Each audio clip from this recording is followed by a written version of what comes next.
ಎಲ್ಲರಿಗೂ ನಮಸ್ಕಾರ ಸ್ನೇಹಿತರೆ. ಕೃಣಾಲ್ ಪಾಂಡ್ಯ ಅರ್ಧ ಶತಕ, ಭುವಿ ಆಲ್ರೌಂಡರ್ ಆಟ, ಮುಂಬೈ ವಿರುದ್ಧ 2 ವಿಕೆಟ್ಗಳ ರೋಚಕ ಜಯ ಸಾಧಿಸಿ ಅಗ್ರಸ್ಥಾನಕ್ಕೇರಿದ ಆರ್ಸಿಬಿ ತಂಡ. ಇನ್ನು ಕೊನೆಯ ಓವರ್ನಲ್ಲಿ ನಡೆಯಿತು ಡ್ರಾಮಾ. ಹೌದು ಸ್ನೇಹಿತರೆ, ಹೇಗಿತ್ತು ನಮ್ಮ ಆರ್ಸಿಬಿ ಆಟ ಕೊನೆಯ ಓವರ್ನಲ್ಲಿ ಅಂತ ತಿಳ್ಕೊಂಬರೋಣ ಬನ್ನಿ. ಅದಕ್ಕಿಂತ ಮುಂಚೆ ನೀವೇನಾದ್ರು ಚಾನಲ್ಗೆ ಸಬ್ಸ್ಕ್ರೈಬ್ ಮಾಡ್ಕೊಳ್ಳೋದು ಹಾಗೆ ನೋಡ್ತಿದ್ರೆ ಸಬ್ಸ್ಕ್ರೈಬ್ ಮಾಡ್ಕೊಂಡು ಬೆಲ್ ಐಕನ್ ಅನ್ನ ಆಲ್ ಇಟ್ಕೊಳ್ಳಿ. ಹಾಗೆ ಮರಿದೆ ವಿಡಿಯೋಗೆ ಒಂದು ಲೈಕ್ ಕೊಡೋದನ್ನ ಕೂಡ ಮರಿಬೇಡಿ. 167 ರನ್ಗಳ ಗುರಿ ಬೆನ್ನತ್ತಿದ ಆರ್ಸಿಬಿ ತಂಡ ಕೆಟ್ಟ ಆರಂಭ ಪಡೆದುಕೊಂಡಿತು. ಇನ್ನು ಮೊದಲನೇ ಓವರ್ನ 4ನೇ ಬೌಲ್ ಅಲ್ಲಿ ವಿರಾಟ್ ಕೊಹ್ಲಿ ಇಂದು ಕೂಡ ಖಾತೆ ತೆರೆಯಿದೆ. ದೀಪಕ್ ಚಾರ್ ಬೌಲಿಂಗ್ ನಲ್ಲಿ ರಾಜ ಅಂಗದ್ ಭಾವಗೆ ಕ್ಯಾಚ್ ನೀಡಿ ಔಟ್ ಆದರು. ಇನ್ನು 2022ರ ಆವೃತ್ತಿ ಬಳಿಕ ವಿರಾಟ್ ಕೊಹ್ಲಿ ಇದೇ ಮೊದಲ ಬಾರಿಗೆ ಬ್ಯಾಕ್ ಟು ಬ್ಯಾಕ್ ಡಕ್ಔಟ್ ಆದರು. ನಂತರ ಬಂದಂತ ದೇವದತ್ ಪಡಿಕ್ಕಲ್ ಕೂಡ ದೀಪಕ್ ಚಾರ್ ಬೌಲಿಂಗ್ ನಲ್ಲಿ ವಿಕೆಟ್ ಕೀಪರ್ ರಿಕಲ್ಟನ್ ಗೆ ಕ್ಯಾಚ್ ನೀಡಿ ಔಟ್ ಆದರು. ಇನ್ನು ನಾಯಕ ರಜತ್ ಪಡಿದರ್ ಕೂಡ 8 ಬಾಲ್ಗಳಲ್ಲಿ 8 ರನ್ ಗಳಿಸಿ ಔಟ್ ಆದರು.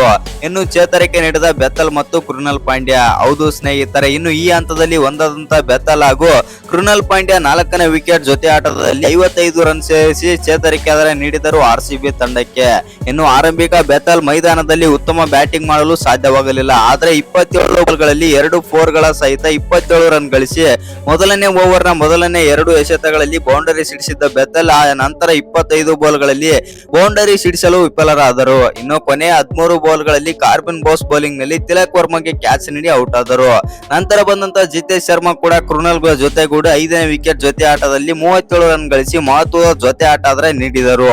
ಆದರೆ ಜಿತೇಶ್ ಶರ್ಮಾ ಕೂಡ 12 ಬಾಲ್ಗಳನ್ನಾಡಿ 1 4 2 ಸಿಕ್ಸರ್ಗಳ ಸಹಿತ 18 ರನ್ ಗಳಿಸಿ ಇಂದು ಕೂಡ ಪಂದ್ಯ ಫಿನಿಶ್ ಮಾಡಲು ಸಾಧ್ಯವಾಗಲಿಲ್ಲ.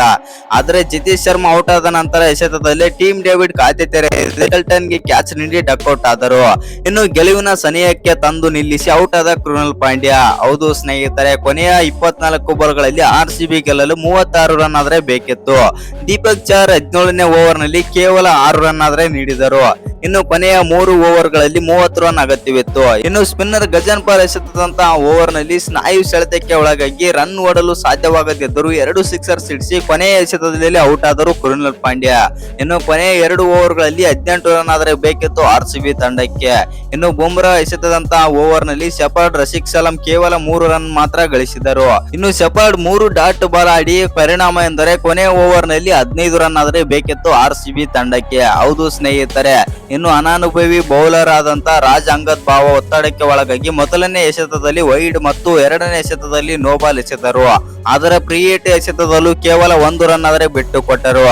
ಇನ್ನು ನಂತರದ ಎಸೆತವನ್ನು ಮತ್ತೆ ವೈಡ್ಗೆ ಎಸೆದರು. ಜೊತೆಗೆ 1 ರನ್ ಕೂಡ ಬಂದಿತ್ತು. 2ನೇ ಲೀಗಲ್ ಅಲ್ಲಿ ಎಸೆತದಲ್ಲಿ ಡಾಟ್ ಮಾಡಿದ ಶೆಫರ್ಡ್ಗೆ 3ನೇ ಬಾಲ್ ಅಲ್ಲಿ ತಿಲಕ್ ವರ್ಮಾಗೆ ಕ್ಯಾಚ್ ನೀಡಿ ಔಟ್ ಆದರು. ತಿಲಕ್ ವರ್ಮಾಗೆ ಕ್ಯಾಚ್ ನೀಡಿ ಔಟ್ ಆದ್ರ ಅಂತ ಹೇಳ್ಬೋದು ಶೆಫರ್ಡ್ ಅವರು. ಇನ್ನು 11 ಬಾಲ್ಗಳನ್ನಾಡಿದ ಶೆಫರ್ಡ್ ಅವರು ಕೇವಲ 4 ರನ್ ಗಳಿಸಿ ಭಾರಿ ನಿರಾಶೆ ಮೂಡಿಸಿದರು ಆರ್ಸಿಬಿ ತಂಡಕ್ಕೆ. ಇನ್ನು ಕೊನೆಯ 3 ಬಾಲ್ಗಳಲ್ಲಿ ಗೆಲ್ಲಲು 10 ರನ್ ಆದ್ರೆ ಅಗತ್ಯವಿತ್ತು. 1 ರನ್ ವೈಡ್ ಮೂಲಕ ಬಂದರೆ 4ನೇ ಎಸೆತದಲ್ಲಿ ಸಿಕ್ಸರ್ ಸಿಡಿಸಿದ ಭುವಿ 5ನೇ ಎಸೆತದಲ್ಲಿ ಸಿಂಗಲ್ ತೆಗೆದುಕೊಂಡರು. ಇನ್ನು ಕೊನೆಯ ಎಸೆತದಲ್ಲಿ ಗೆಲ್ಲಲು 2 ರನ್ಗಳ ಅಗತ್ಯವಿತ್ತು. ಇನ್ನು ರಶೀದ್ ಅವರು ಸ್ಲೈಡ್ ಡ್ರೈವ್ ಮಾಡಿ 2 ರನ್ ತೆಗೆದುಕೊಳ್ಳಲು ಯಶಸ್ವಿಯಾಗಿ ರೋಚಕ ಜಯ ತಂದುಕೊಟ್ಟು ಆರ್ಸಿಬಿ ತಂಡಕ್ಕೆ.